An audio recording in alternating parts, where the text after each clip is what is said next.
Tahun 1942 menjadi titik balik dalam sejarah Indonesia. Setelah lebih dari 3 abad dikuasai Belanda, kekuatan baru muncul dari arah timur. Jepang dengan ambisi militernya berhasil menguasai Hindia Belanda dan memulai babak baru dalam sejarah tanah air. Tapi, mengapa Jepang tertarik datang ke Indonesia? Dan bagaimana pendudukannya mengaruhi kondisi perekonomian negeri ini? Marilah kita telusuri jejak sejarah ekonomi Indonesia pada masa kedudukan Jepang 1942 hingga 1945.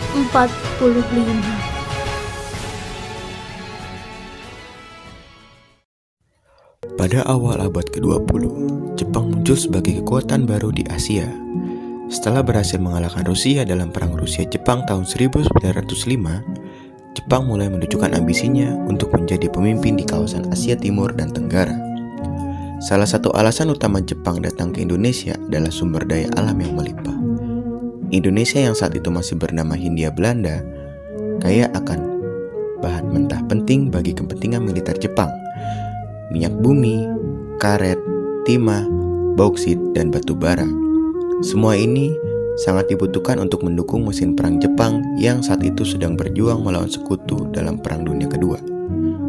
Selain itu, Jepang juga melihat Indonesia sebagai wilayah strategis untuk mengendalikan jalur perdagangan di Asia Tenggara. Dengan menguasai Indonesia, Jepang bisa memutus rantai logistik dan suplai negara-negara sekutu, khususnya Belanda, Inggris, dan Amerika Serikat, dengan propaganda Asia untuk Asia dan janji pembebasan dari penjajah barat. Jepang mulai invasinya ke Indonesia pada awal 1942. Dalam waktu singkat, Belanda menyerah dan Jepang resmi menguasai Indonesia.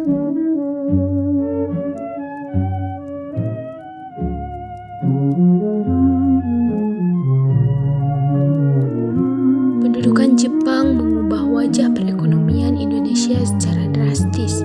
Berbeda dengan Belanda yang menjadikan Indonesia sebagai penghasil komoditas ekspor dan barang-barang Eropa, Jepang menata ulang ekonomi Indonesia untuk mendukung kebutuhan perangnya. Pertama, Jepang melakukan nasionalisasi terhadap semua aset Belanda. Perkebunan, pabrik, jalur kereta api, dan pelabuhan diambil alih dan difokuskan untuk kepentingan perang. Ekspor dihentikan dan seluruh produksi dialihkan ke kebutuhan militer. Kedua, sistem ekonomi terpusat diberlakukan. Pemerintah Jepang mengatur harga, distribusi, hingga jenis tanaman yang boleh ditanam rakyat. Petani dipaksa menanam padi dan kapas, sementara hasilnya sebagian besar diambil untuk logistik tentara Jepang. Ketiga, mata uang gulden digantikan dengan uang Jepang, yang dikenal sebagai uang invasi. Sayangnya, uang ini dicetak dalam jumlah besar tanpa jaminan emas, menyebabkan hiperinflasi. Nilai uang jatuh drastis dan daya beli rakyat pun merosot. Pendudukan Jepang hanya berlangsung sekitar 3,5 tahun. Namun, dampaknya terhadap ekonomi Indonesia sangatlah besar dan juga berlangsung lama. Yang pertama, sektor pertanian mengalami kemunduran. Lahan pertanian rusak dikarenakan terlalu dipaksakan untuk produksi tertentu. Kelangkaan pupuk dan juga peralatan serta perampasan hasil panen oleh militer Jepang menyebabkan banyaknya petani yang jatuh miskin. Kedua, industri-industri kecil dan juga menengah banyak yang tutup dikarenakan kurangnya bahan baku dan juga tenaga kerja. Pabrik-pabrik milik Belanda tidak lagi beroperasi untuk kepentingan rakyat, tetapi hanya untuk militer Jepang. Yang ketiga, sistem keuangan yang porak-poranda. Masyarakat tidak lagi mempercayai pada mata uang yang beredar.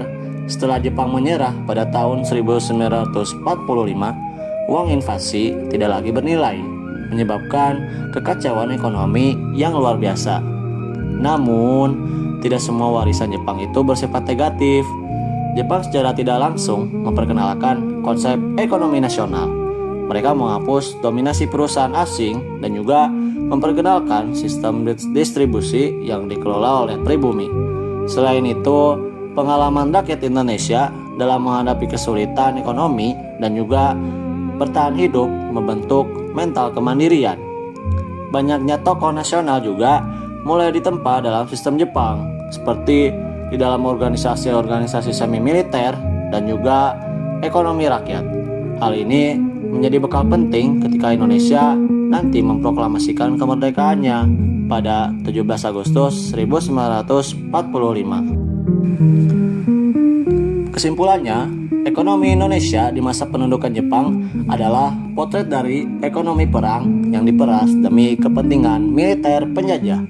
Meskipun rakyat menderita dan sistem ekonomi hancur, masa ini menjadi pelajaran penting dalam sejarah suatu bangsa.